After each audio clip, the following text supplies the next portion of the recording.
हाँ। ये चिंता का विषय वहाँ किस प्रकार से स्टेटमेंट्स आती है मौलवियों के द्वारा, क्या हमको दिखता नहीं, क्या दुनिया को दिखता नहीं है? बांग्लादेश का हाल तो ठीक है। भारत के कॉन्टेक्स्ट में बात करेंगे, भारत कॉन्टेक्स्ट में आपने जो बात बोली है, मैं प्रेम जी आपसे पूछ रही हूँ बतौर एक पत्रकार, आपको क्या लगता है अगर राष्ट्रगान की बात होती है, राष्ट्रगीत की बात होती है, ये हर जगह बजना चाहिए, हर जगह गाना चाहिए क्या? चलो भाई आइए देखते हैं, मजा आएगा। इससे कोई आपत्ति होनी चाहिए?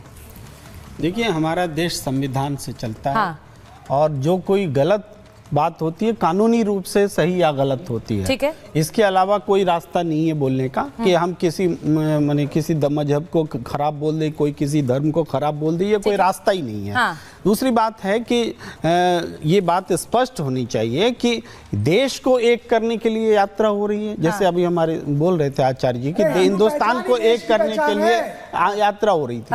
तो ये जो देश की पहचान है, आरएसएस भी कहता है कि हिंदू का हो सकती है, राष्ट्रीयता हिंदू है। ठीक है, ठीक है, वो जवाब आरएसएस भी कहता है कि हिंदू का मतलब इसमें मुसलमान भी शामिल है। सही, वो भी यही कह रहे हैं, वो भी यही कह रहे हैं। लेकिन जो यात्रा, जो जुलूस दिख रहा है, आप जो दिखा रहे हैं, इसमें क्या मुसलमानों की या बौद्धों की या किसी की भागीदारी है क्या? जाए ना, मना करा किसी ने। जाए ठीक है, एक मिनट, नहीं, ठीक है, उसके बाद ठीक है, थोड़ा एक और नहीं, मेरा क्वेश्चन तो दूसरा था ना, आपने अपनी बात रख दी, वो शायद आपका शुरुआती पॉइंट था, लेकिन मैंने कहा कि राष्ट्रगीत, राष्ट्रगान क्या मंदिर, मस्जिद, गिरजाघर सब में गाने में कोई दिक्कत होनी चाहिए? नहीं, मंदिर, मस्जिद, गिरजाघर इन सब के लिए, धर्म के लिए अलग से हमारे देश में एक नियमावली बनी हुई है कि मतलब आप कह रहे नहीं होना चाहिए राष्ट्रीय जो स्वभाव है हमारा, उसको धार्मिक में क्यों हम घुसाएंगे? तो राष्ट्रगीत मंदिर के भीतर ईश्वर की पूजा होगी कि वहाँ पर दूसरे नारे लगेंगे? दूसरा राष्ट्रगीत दूसरा नारा हो गया क्या?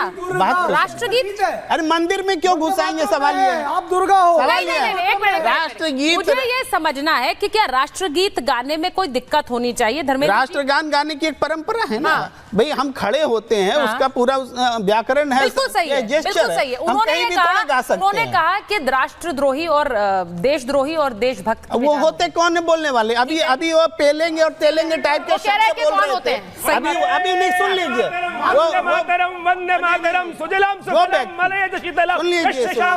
आप राष्ट्रभक्त नहीं आप राष्ट्रभक्त नहीं हो जाएंगे। सुचरिता जी एक पॉइंट बोलने दीजिए। नहीं, आचार्य जी बोलने दीजिए। आचार्य जी, मैं बोल रहा हूँ, गाओ ना साथ में। इस देश की आत्मा इसमें यहाँ पर कोई किसी को चैलेंज नहीं करना है। आचार्य जी, एक पॉइंट ले लीजिए। एक मिनट, प्रेम कुमार जी बोल रहे हैं, उनको बोलने दीजिए। सजदा करते हो इस देश के, अच्छा ठीक है, इस देश की वंदना करना। आचार्य जी इस तरह से नहीं डिबेट आगे करेंगे। एक बार रुकिए। मुमताज जी आपके पास आऊंगी मैं। प्रेम कुमार जी बोल रहे हैं, कंप्लीट करिए। मैं ये कह रहा हूँ, जो व्यक्ति इतनी अभद्र भाषा पेलेंगे वो लेंगे टाइप से बोल रहे हैं, वो आदर्श तो हो ही नहीं सकता। वो क्या जोड़ेंगे दूसरों को? ठीक है, इस पर एक काउंटर लूंगी, फिर मैं प्रोफेसर साहब के पास जाऊंगी। एक मिनट, प्रोफेसर साहब के पास जाऊंगी। एक बात बताइए, वो कह रहे हैं जिस तरह की भाषा का इस्तेमाल वो कर रहे हैं, वो कैसे किसी तरह के हीरो हो सकते हैं? बोलिए। नहीं, देखिए, ये बुंदेलखंड की जो है ना बोली है, और वहाँ इसी प्रकार के शब्दों का प्रयोग होता है। बोलने दीजिए। कई शब्द उनके इस प्रकार के, जिस पर कई बार चर्चा हो चुकी है, लेकिन बागेश्वर वाले जो बाबा हैं, बुंदेलखंड में इस प्रकार का प्रचलन है भाषा का, उसी भाषा का उन्होंने प्रयोग किया है। अभी इसके पहले मौलाना रशीदी ने उनको बोला कि इनको जो है राष्ट्रभक्ति की अपनी जो है, इनको दिखाना चाहिए कि राष्ट्रभक्त हैं या नहीं है। तो मैं ये कहना चाहता हूँ, जो भी लोग टिप्पणी कर रहे हैं, आज उनको दिखाने की आवश्यकता है कि वो राष्ट्रभक्त हैं कि नहीं है। क्योंकि सनातन एकता अगर यात्रा अगर इस देश के अंदर हो रही है तो ये बहुत आवश्यक है। जिस प्रकार से लगातार देश के अंदर धर्मांतरण हो रहा है, लव जिहाद हो रहा है, और हिंदुओं को जातियां बांटने का काम हो रहा है। अभी इसी डिबेट में इन्होंने दलित की बात की कि दलित एकता यात्रा होनी चाहिए।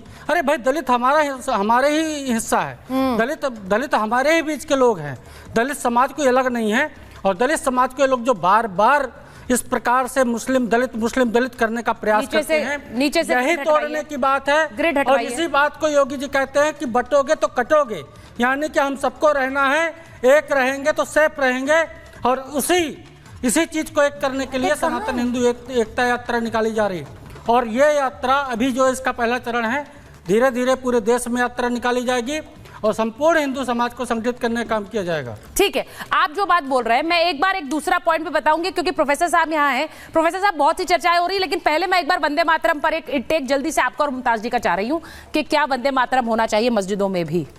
सुचरिता जी, मुझे ऐसा लगता है हाँ। कि बागेश्वर जी अगर सच्चे राष्ट्रभक्त होते तो अपने यात्रा की शुरुआत में जनगण मन अधिनायक जय हे गाते, राष्ट्रगान गाते। ठीक है। सच्चा राष्ट्रभक्त वो है जो राष्ट्रगान से अपना काम शुरू करे। ठीक। आपका शो शुरू होता राष्ट्रगान से शुरू होता। ठीक है। मुझे लगता है जितने लोग हैं सब राष्ट्रभक्त हैं यहाँ पे। हाँ। राष्ट्रभक्ति का सबसे बड़ा प्रमाण वो है, और देश को चलाने इस तरह से बीच में नहीं, प्लीज। राष्ट्रगान नहीं, प्रवेश जी प्लीज लेट हिम स्पीक। हाँ, देश को चलाने की जो सबसे बड़ी किताब है वो संविधान है। ठीक है। संविधान में सभी धर्मों की हिफाजत की बात करी गई है, रक्षा की बात करी गई है, और सबकी अपनी स्वतंत्रता है। राष्ट्रगीत को भी संविधान सभा ने ही राष्ट्रगीत का दर्जा दिया। तो आप संविधान की बातें करते हैं लेकिन राष्ट्रगीत को नहीं आप मानते हैं। फिर सारे राष्ट्रगीत उन्होंने क्यों नहीं गाया, मुझे बताइए। राष्ट्रगीत उन्होंने क्यों नहीं गाया? राष्ट्रगीत हो गया। बागेश्वर जी ने राष्ट्रगीत क्यों नहीं गाया? हमें धर्म पे आ जाता है। अच्छा ठीक है, एक मिनट बोलिए। इकबाल अपने साथ संविधान सभा ने जिसे माना वो तो अच्छा एक सेकंड अब प्रोफेसर साहब जरा बोल ले अपनी बात। आचार्य जी आप डिस्टर्ब कर रहे थे कि शो में। आचार्य जी एक मिनट, केवल वंदे मातरम है। आचार्य जी आप क्यों चाह रहे हैं मैं बार बार आपके पास आऊं? ऐसा अच्छा नहीं लगता। उन्हें बोलने दीजिए। मैं अभी प्रोफेसर यादव की बात ले रही हूँ। प्रोफेसर साहब को बोलने दीजिए प्लीज। प्रोफेसर यादव बोलिए। मैं हिंदू हूँ। हाँ। और हिंदू धर्म की जो खूबसूरती है वो अराजकता नहीं है। हाँ। डिबेट में जिस तरह से अराजकता आप लोग देख रहे हैं कि मुझे बोलने नहीं दिया जा रहा है, वो हिंदू धर्म की खूबसूरती नहीं है। किस हिंदू धर्म के गुरु ने मर्यादा पुरुषोत्तम भगवान के राम के आदर्श में कहाँ लिखा है काटना?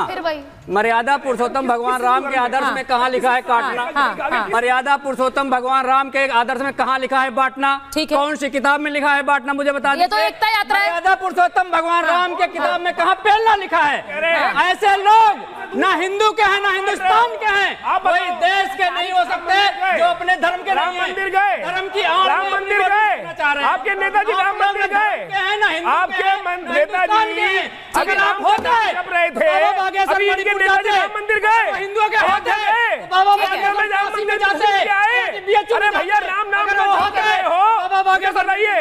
अब मैं दूसरा राम नाम का जप कर रहे हो, क्या गए? अब मैं एक और बात लेना चाह रही हूँ। उन्होंने एक और बात कही, अयोध्या के डिस्कशन बार बार आ जाता है। कल देखिए, कल तो रिजल्ट आने वाला है महाराष्ट्र का, यूपी उपचुनाव का, झारखंड का। एक टेस्ट यहाँ और चल रहा है बाबा बागेश्वर की यात्रा का। एक मिनट सुनिए, एक और बात जो उन्होंने बोली है, सर तन से जुदा करने वाले दंगा फैलाते हैं।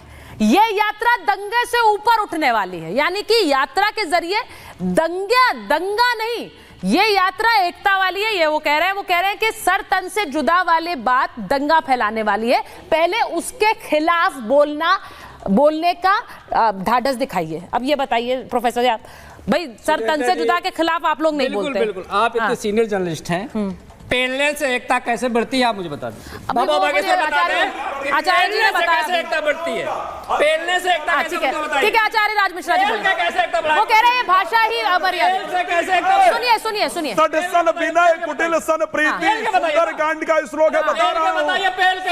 सन विनय, अच्छा अब इस बात बताइए ना, सहज पेल के बताइए। हो गया। आप अगर पत्थर मारोगे तो पत्थर खाने की हैसियत रखो, पत्थर खाने के लिए तैयार रहो, अगर मारोगे तो खाना पड़ेगा।